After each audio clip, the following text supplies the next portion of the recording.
Hello and welcome to the channel. Well, am I having our day or am I having our day? Or am I? Let me show you what I can see as I'm sitting here having my coffee.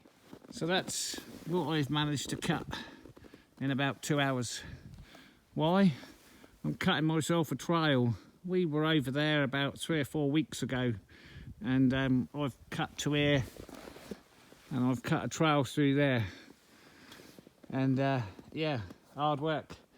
Why? Well, I had to pull off and do a few other things, and in that time, when we was here last, the conditions were just ideal. It was really cold, snow depths were really low, and it looks like, you know, just a splattering snow, very pretty. No, right there, we're 1 metre deep. So you can't get off the trail, which I've run several times now, without snowshoes, because you'll just disappear down in there. No use. It's quite deceptive of how deep we are now. It's not unusual. We're just shy of, just south of the Arctic Circle, so it's perfectly normal. In fact, snowfall this year has been low. So you would normally expect this time of year it be almost impossible or huge. And I've got to dig down to the bottom of the trees now, whereas we didn't before. We could just stamp it down. But yeah, beautiful. So we've got my inquisitive moose. She's through there somewhere. She's keeping her distance. She'll be in here when I finish because she'll want the tops. But not only is it stunning, if I shut up, you'll see what you'll be able to hear.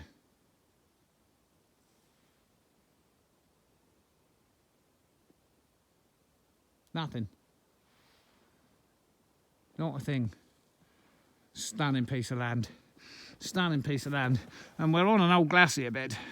So this way, a couple of 100 metres is the big river that we fish on in the summer, Glacier River. There's not many opportunities to get into this part of land. This has been untouched for 30 years and you can't get a vehicle in here in the summer. The only way you can get in here is with snowmobile or walk it. And if you walk it, you can't get anything out. So I've really been keen to get in here this year because the conditions were ideal and they're still not bad. As I was sitting there having coffee, I thought I would share just this stunning scenery. Here you go. And the sun that it's up here somewhere. It's not come through yet today, but if it does, it's just going to be blinding. Right, that's it. I've had my coffee. I'll get back on it.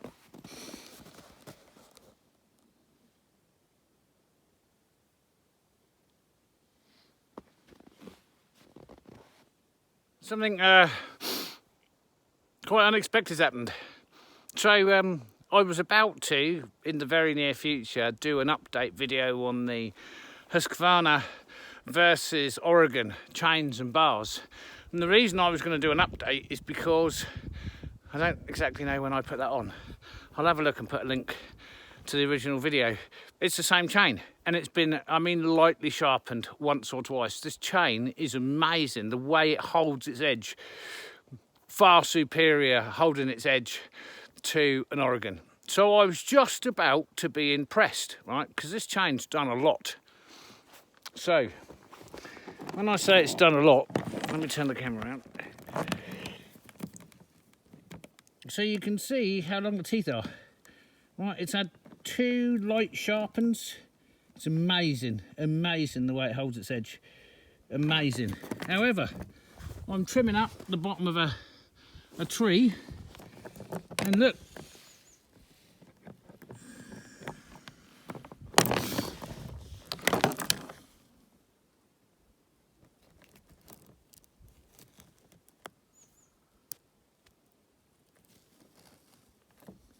wow,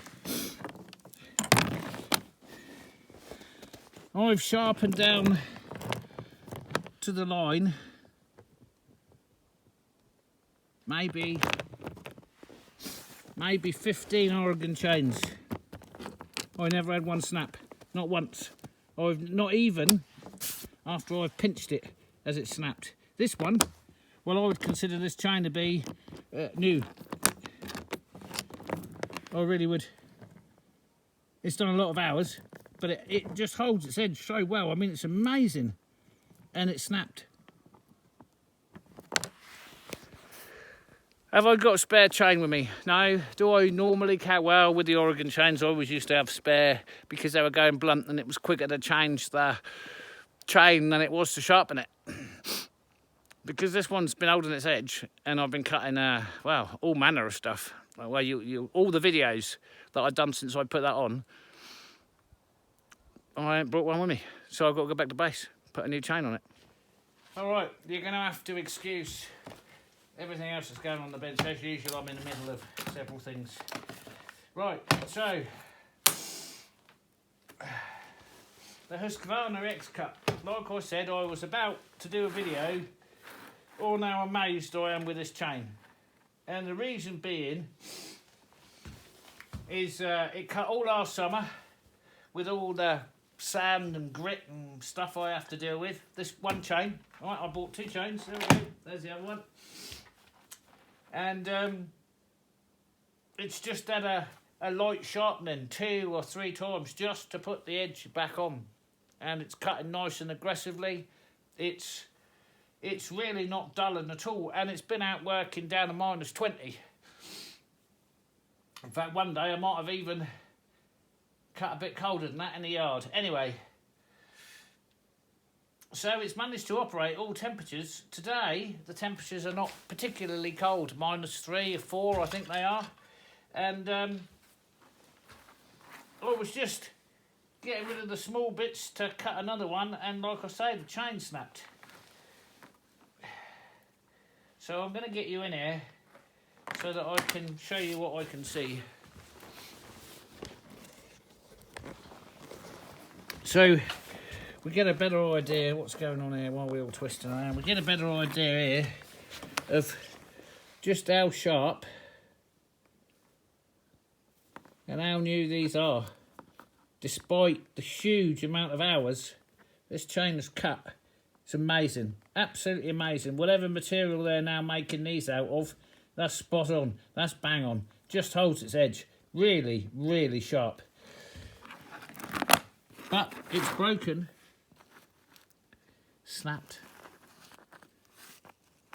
No damage to the chain, plenty of oil, no overheating on the bar, obviously, because we're in the snow and the ice. So it's running nicely, running cold. Wasn't particularly under any strain. Snap.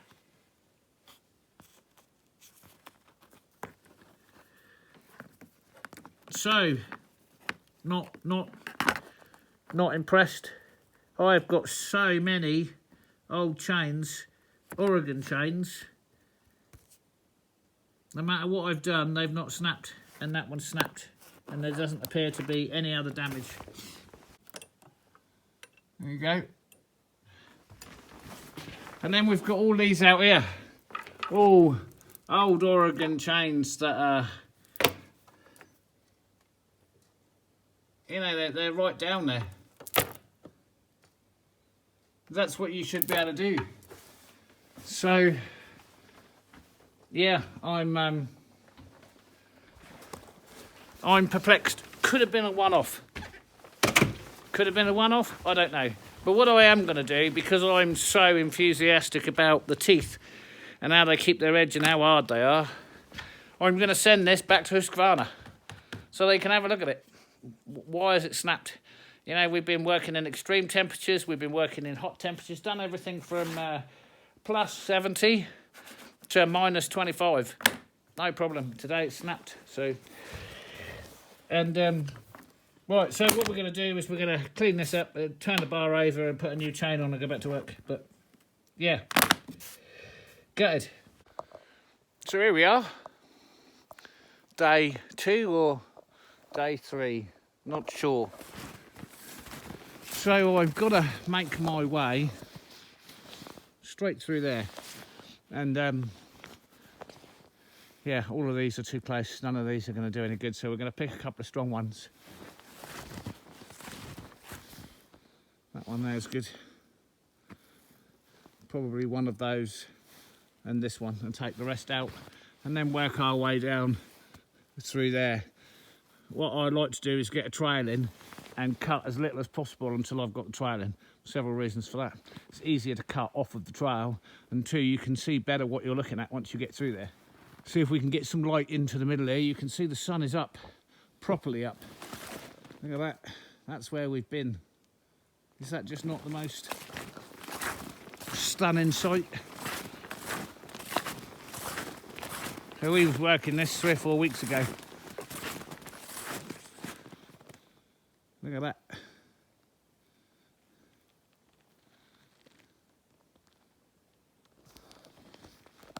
How privileged am I?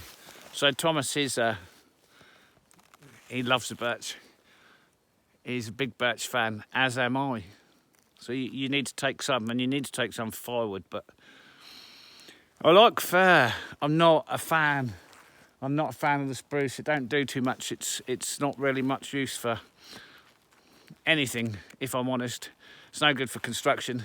It's all right for a bit of cabinet making, but they're very knotty and they're full of sap, and they're no good for burning. You got to leave them 2 years, 8 seasons, then they're good. But they don't do much. They just up the chimney and gone. So yeah, this whole area of spruce here. So this is the trail we cut, and obviously we've cleared that way. We're not into this yet. This is going to have to wait for another year. But we do have to thin some of this out because nothing's going to have a chance in there. And it's just, and I can't even go through the middle. So this is one side track here, and the other side track goes off down there.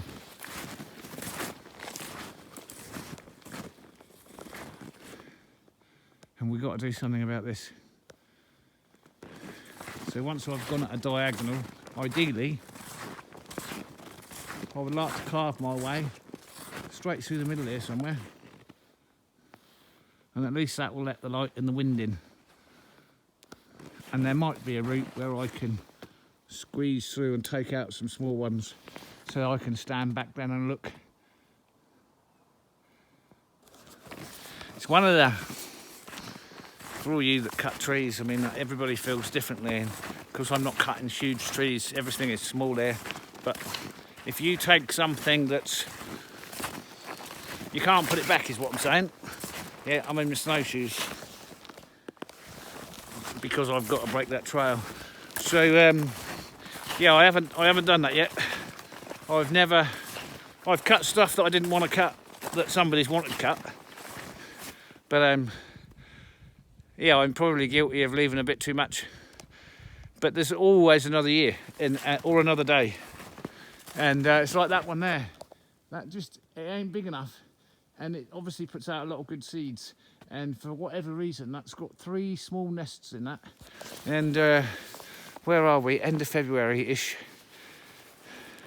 Well, not the end of February yet, but you know, the birds will be in a few weeks. And when the birds come, you never see nothing like it. Anyway, let's see if we can get a diagonal trail in there.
So if I walk it down with it like this with the snowshoes, it will compact when I go over it with the snow machine, but far less, which means I'm going to compact a nice icy crust on top and not punch through.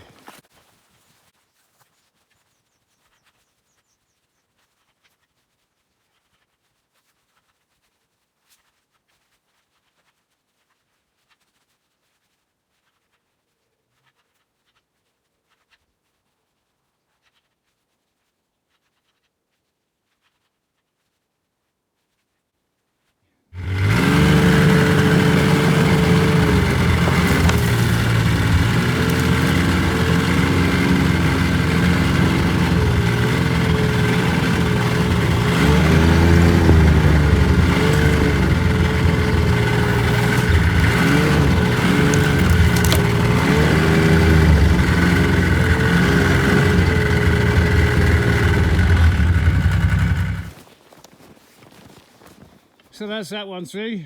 All right, I thought I'd show you this. There's a load of bent nasty stuff. We're going to work our way over that, but I'm on one of my trails, which is why I lay down the trail so we work through it, and I've come across this, which is bothering me. All will become clear in a minute. So here, this one here, this is a fir. This is what we want. And these are spruce. So basically this whole gaggle of trees here, I'm going to take everything out but two. I'm going to leave this strong birch and I'm going to take all of this out and just leave the fir. So when I'm finished there'll be one birch and one fir and all of that will be gone. And that will give the fir the best possible chance and the strongest birch the best possible chance. And you can see it's quite clear. And then we come to this, and each one of those that I clear and go back, so it'll get better and better and better. But whilst I'm right here is the sled, it's a really easy clear that, get it out of the way. So that's what we're going to do. We're going to leave the biggest one, which is the fir, which is what we want. What we don't want is so many of these. So that the whole forest you can see up there, that's all fir. And this big one here is fir. What we don't want is so many spruce. There's a nice fir there, that's a seed tree that is. And once the spruce get up too much, the fir's got no chance. So since I just spotted that fir, we're going to clear that.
So it might have seemed a little harsh before I started. This one's a spruce. We're leaving that. That one's a fir. That's a birch. And then right behind it, there's two small other firs. This is what we want. So, see how that's opened it up? So that's given us the valuable timber that we want to keep and grow on. And that's taken out the rubbish. And that's provided some small stuff for Thomas for a small spiss, bit of big stuff for me, and a couple of lengths of spruce. Well, we'll keep hold of this as we can make this into other stuff. So what spruce is really good for is it's high in sap, so it's very rot resistant. And that's, sometimes you have to have a cup of coffee on that. And I could debate over this spruce here, but it's not quite big enough to use and it's far enough away as it's not going to harm anything else, so leave that one to grow on. That's probably good there for another, I don't know, 8 to 10 years, those two, and then this one can come out, and that'll grow these other firs on. We've kept the biggest and strongest birch. That'll be able to grow much bigger now, because we've taken out the other ones that were attached to the same root. I don't know if I've explained this, have I? Have I explained this? Now, let me explain it. So the root system of a tree, it's a pressure system. It's a pump. It has to pump the sap to the top and supply all the leaves and all the small branches. And a tree can't grow infinitely. It has to stop, and it stops at the height that the pressure system dictates it stops at, and then from there it's girth. So quite often you'll see the trees, and they'll fire straight off up, not very thick, fire straight off up. That'll keep going with enough girth to support itself until it reaches its optimus height, and then it'll stop growing, and then the girth will come. See, there's another fir there, look. And this spruce here is too close, so I want to take that out really and let that fir go. And so when you have a group like this over here, right, these are all coming from the same root system, and you'll see it's quite old. Well, it can't grow any bigger because the pressure system, when that's fully leaved, says that's enough. But if you was to pick the best one out of that, not necessarily the oldest, but the best straightest one, and cut the rest down, it'll grow bigger, much bigger, and it'll girth out nicely. So this one here, this is ideal, because there's nothing else around it. There's nothing else attached to it. Sometimes they get damaged and they spurt out lots of shoots. It's all coming from the same root ball. So everywhere you see groups of birches like this, it's no good. It's not doing anything any good. Take all the lesser ones out and leave one. Like this group here. Right, I can see one beautiful birch there. Leave that one, take all them out. And it opens up the forest. It allows the younger trees to come along, and you need to, when you're picking every year and you're maintaining a forest, you want to nurture the little ones on, otherwise there'll be nothing there. If you just clear cut everything, then it's no good for 90, 120 years, 150 years, it's done. And you can skip an entire generation of family by doing that, clear cutting. Only one generation benefits, the next generation gets nothing. And then the generation after that might be able to crop middle-aged. Don't do it. Don't do it unless you have to. If you own the land. So there we go. So that's it. Thanks for joining me today, guys. I know I didn't put one out on Wednesday, but it's just been a fight of a week. Really, you know, I'm not really getting anywhere. Not a lot of good content. Thanks for joining me. I'll catch you on the next one. Bye for now.